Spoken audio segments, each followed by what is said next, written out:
say he does get healthy, at what point do you say, you know what, maybe you should take a red shirt this year, or do you really want to play these last 2 or 3 games? How difficult is that dealing with a kid that's as explosive? Well, the thing that, like I tell Carl's family, we're going to do what's best for Carl Lawson, period, point blank.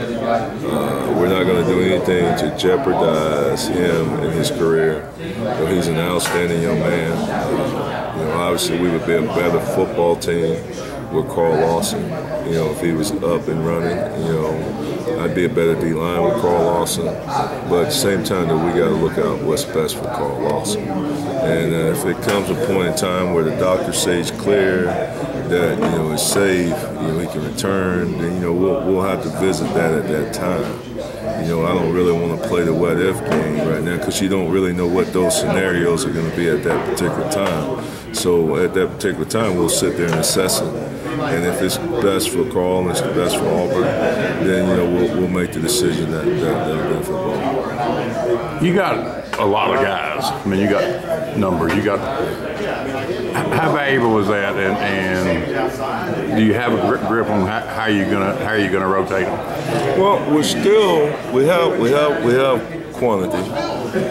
We still got to develop the quality where guys can earn the right to play. Just because you have a bunch of guys doesn't automatically mean that you got guys that are ready made to play.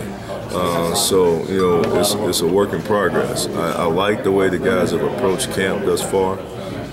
Their attitude, their willingness to work, their willingness to be coached. So I think we made some improvement. Our biggest struggle still right now to this day is that we've got to find an edge pass rusher. We need 2, we need 3. Right now, we don't have 1. So on a consistent basis. So that's the challenge right now, and just trying to develop that trait, to develop that talent. But at the same time, we still got to make sure that we're strong and we compete against the run, and then we're solid against the run. You enjoy coaching Casanova a little bit? Yeah, I think Casanova has some natural stuff. The thing that we're struggling with is how to manage practice time because he still has to improve as an inside linebacker. So he's got to get reps there, and he has so much room that he needs to improve as an edge guy. So just being able to balance the two has been the biggest struggle. What are y'all teaching him to help him? You said you're working him at the edge.